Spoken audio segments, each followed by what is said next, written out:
Hi everyone, welcome back. We're going to continue our discussion of bivariate analysis.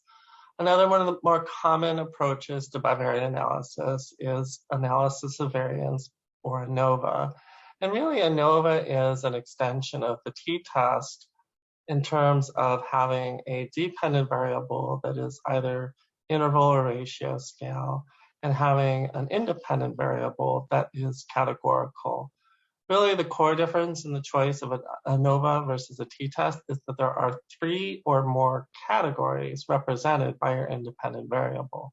So a t-test works fine in a lot of situations where we have experiment versus control, disease versus not disease, things that are dichotomous. But equally often we have situations where we have multiple categories. So ANOVA allows us to do that. The calculations are also a little bit different, and the distributional assumptions are similar, but we're going to use a slightly different test statistic.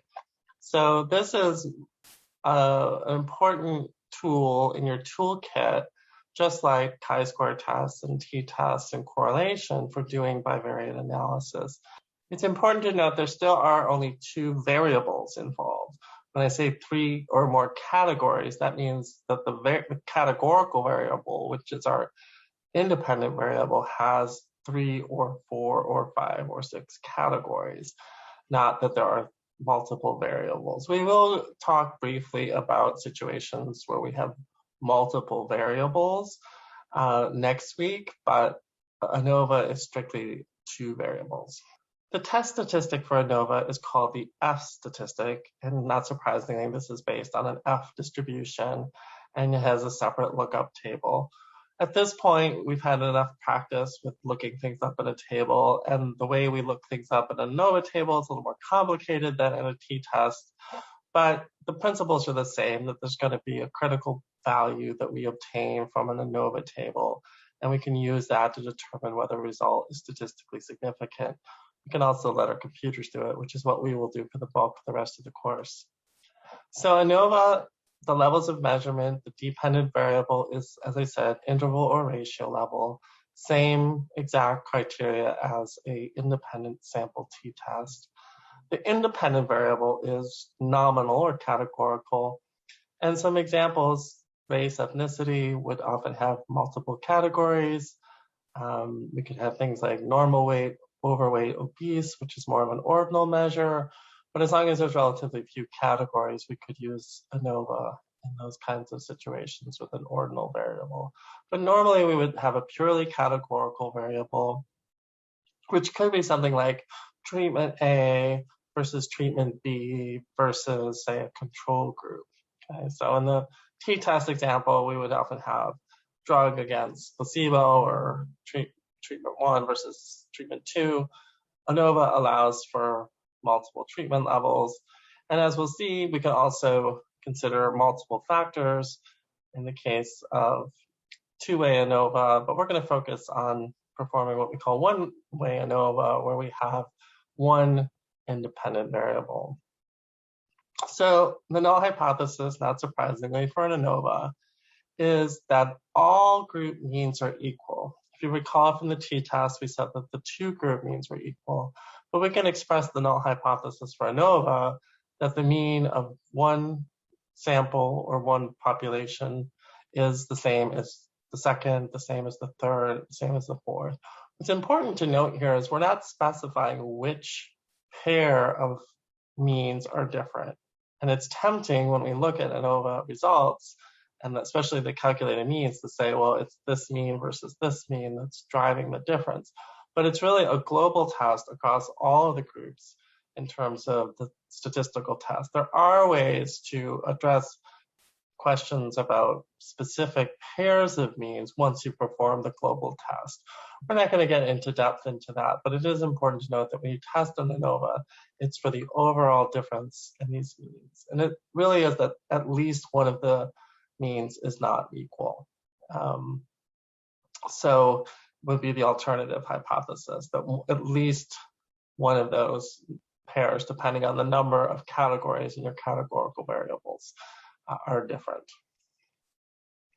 The assumptions of ANOVA are very similar to a t-test. Again, we have random sampling from the population the dependent variable is normally distributed in the population. We can have the same laxity with that if we get larger and larger samples, because as we approach larger samples, the sampling distribution of those variables tends to take a normal distribution based on the central limit theorem. And also, like a t-test, we do need to check our assumptions that the variances are equal. We can do that with a Levene's test before performing an ANOVA to see if the variances across the groups are equal. We can again be lax on that assumption if we have large enough groups and that there's reasonably similar variances. So the F statistic, the calculation is different than a T statistic, and conceptually it's important to think about what is actually being tested in an F statistic or an ANOVA.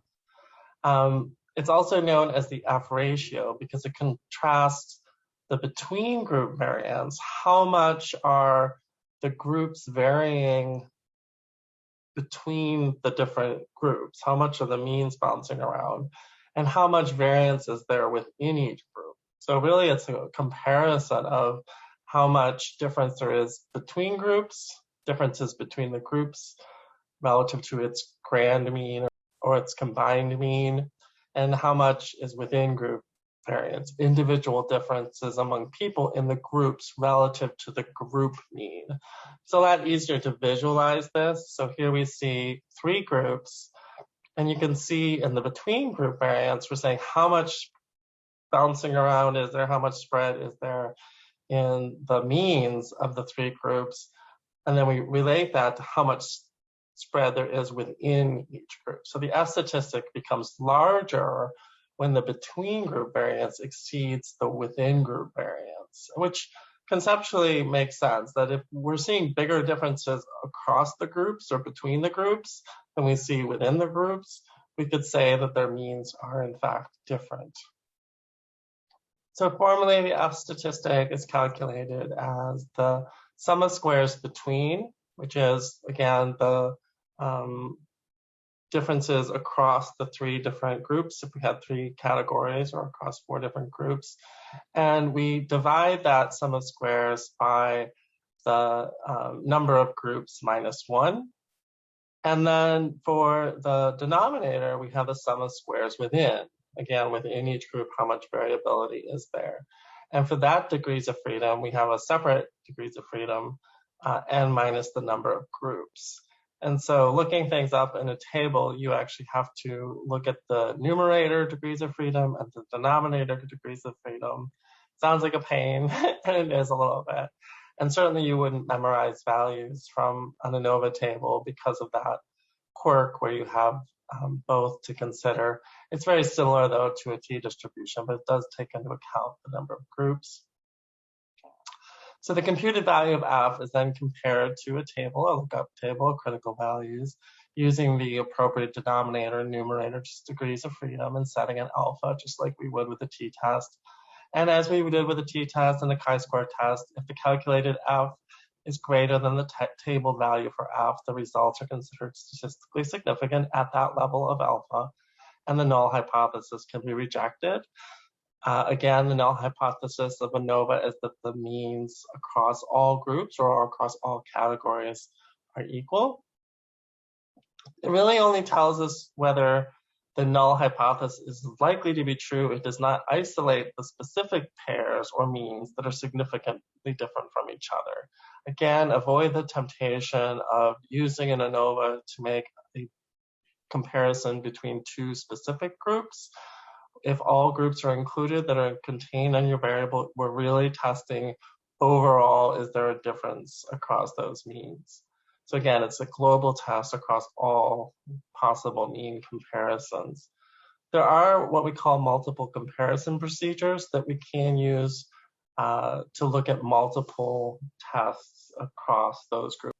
We don't go back and just do t-tests for the ones of interest. There's a special approach that we would use, what we call post hoc testing, that we can test different group means. And the reason for this is to avoid, again, making a type 1 error. When we start making more and more comparisons, we're more likely to find differences or find differences by chance alone. And so by having this global test, it prevents us from making too many smaller tests across all categories, which we're bound to if we made enough of those to find something that's statistically significant. So again, it's a conservative approach in that sense to avoid type 1 error. So two-way ANOVA versus one-way ANOVA, you will see this, especially as you're navigating the statistical software, and you may be wondering what one-way is versus two-way ANOVA. One-way is what we're going to do most of the time when we have one independent categorical variable. Two-way ANOVA refers to when we have two independent categorical variables. Again, these would be normally more than two categories, although we could have one variable that has three categories and another that is dichotomous. Two-way ANOVA is often interested in interactions between two experimental conditions or factors. In fact, the default setting sometimes in two-way ANOVA is to include an interaction, which would consider each combination of the different categories. And this is often done in experimental designs where we're interested in possible drug sex interactions or something that we might pre-specify in advance. Two-way ANOVA is something that we're not going to just kind of stumble on. We'll probably design a study that really forces our hand to use two-way ANOVA. And because of that, we also have an assumption that we have balanced groups. And so when we were to recruit subjects for a study for performing a two-way ANOVA, one of the assumptions is that we'd have relatively even numbers in each category. So again, it's often by design that we perform two-way ANOVA. So I don't want that to trip you up as you're doing an analysis. One-way simply refers to one independent variable. Two-way would be two factors or two independent variables. The concept of interaction is complex, and we say that there's an interaction between two factors if the effect of one factor varies across levels of another factor. Okay, so for example, if we saw a treatment effect, does it differ across, say, men and women? Okay, so there's an overall effect, but does it differ based on whether you're male or female or something like that? And those are fairly common things to consider, that there could be different relationships depending on which group you're in, but often these need to be specified in advance. We can't just go fishing for interaction terms. So we might, as I mentioned, look at treatment differences across categories of sex. We could do it against categories of race. But again, there should be some sort of underlying theory or hypothesis about why it would be that we would expect group differences. Could be, again, because if we start making multiple comparisons and look for all kinds of interactions, we end up performing lots and lots of little tests, and that can result in type 1 error. But interactions are really an important concept, particularly in medical research. You may be most familiar with thinking about interaction between two drugs, and that can have both an interactive effect where the presence of one drug could heighten the effect of another, or may heighten only the adverse effects of one drug over another.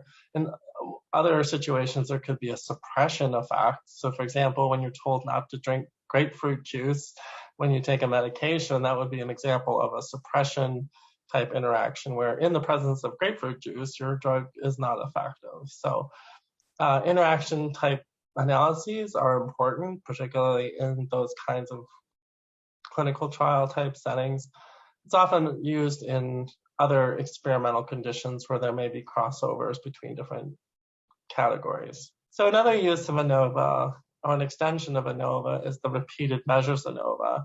Similar to the concept of a paired t-test where we may have pre and post, repeated measures ANOVA will allow us to have 3 or more repeated measurements.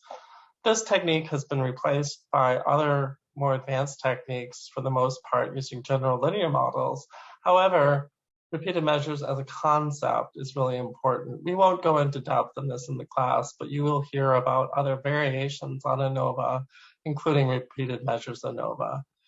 Measurements are taken at multiple times for the same participant, and usually the independent variable is some kind of treatment or different time periods. So in the case of treatments, it might be time 1 they're on a treatment, time 2 they're not, time 3 they're on a different treatment, or we simply have baseline 6 months and 1 year scores. So they're dependent in that sense. They're the same individuals, but we have repeated measures. It's a fairly useful tool, again, in experimental settings more than any other setting. That brings us to ANCOVA, which is actually technically a multivariate analysis where we add a single continuous predictor variable to adjust for some factor that's related to the outcome. It's not used as often as ANOVA or other multivariate methods, so I'm not going to spend a lot of time on ANCOVA, but it's used really to compare group means after removing the effect of some variable or covariate, especially when that covariate may be something that's imbalanced between the groups. We may want to adjust for that in advance. But our focus here is not so much on statistical adjustment. It's really about reducing the amount of variability in the outcome and making it so that we can compare our two group means once we've taken that into account. It's a subtle difference from what we're addressing with confounding, but normally we would use it as something that we know in advance as being really important as far as its relationship to the outcome. So it could be some sort of pre-intervention measure of the outcome, or again, something that would reduce the variability in the outcome. And actually it was developed as a way to increase power of tests by decreasing variability in the outcome. So really the motivation for ANCOVA was something we call statistical efficiency, where we're really trying to isolate the effect of one factor, and that will actually increase our power or ability to detect differences if we've performed an ANCOVA. It is a type of multivariate analysis, but it's an extension of ANOVA, so I'm including it in our discussion here. It's also related to linear regression, which we're going to cover next week. So in ANCOVA, we have a dependent variable that is on interval or ratio scale, something like heart rate or blood pressure, things we've seen when we've done t-tests. We have an independent variable, again, at a nominal level, just like with a regular ANOVA. So it could be experiment versus control versus some other group. And then we have a covariate at the interval or ratio level. So it could be something like age or some kind of other depression scale or something else that is on an interval or ratio scale that would allow us to make the group slightly more equal with respect to some sort of covariate. And ANCOVA, very similar to ANOVA, with one nominal variable and one ratio or interlevel variable as independent variables. The focus in ANCOVA, like ANOVA, is on differences in group means as opposed to some sort of prediction of outcome, which we're going to get to next week in linear regression. So it's really common to see ANCOVA used in experimental designs, and there is likewise an extension using repeated measures ANCOVA with the same idea that we would reduce variability in our outcome through some sort of adjustment variable or covariate, and then look at repeated measures on the same subjects. So in summary, ANOVA shares many of the same assumptions as the t-test, and there are simply more than two groups in our categorical variable. The output that you receive when you run an ANOVA might look a little bit different than a t-test, especially because of the way in which the f-test is calculated. You're going to get the between group sum of squares and the within group sum of squares, and the f-test would be the ratio of those two. But in terms of the interpretation, it's very similar. The calculation of an f-test statistic and using an f-distribution table is more complicated than a t-test. You have to include both the numerator and the denominator degrees of freedom. So if you were to look up the table distribution in your book, you'll notice there are 2 columns, degrees of freedom for the numerator and degrees of freedom for the denominator, and you cross those 2 to find your table value. So it's a relatively big table. Again, more reason than ever to let the statistical software do the hard work for us. Finally, ANCOVA can be used to adjust for variables related to the outcome, often to reduce variability. So now we have discussed many of the bivariate analyses that we perform.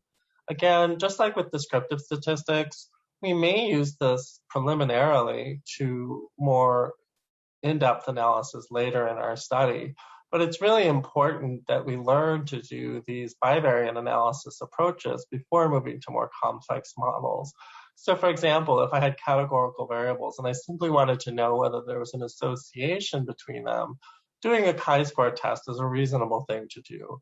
Even if you're not going to ultimately use a chi-square test as the final analysis, it's a way to see how your variables are related.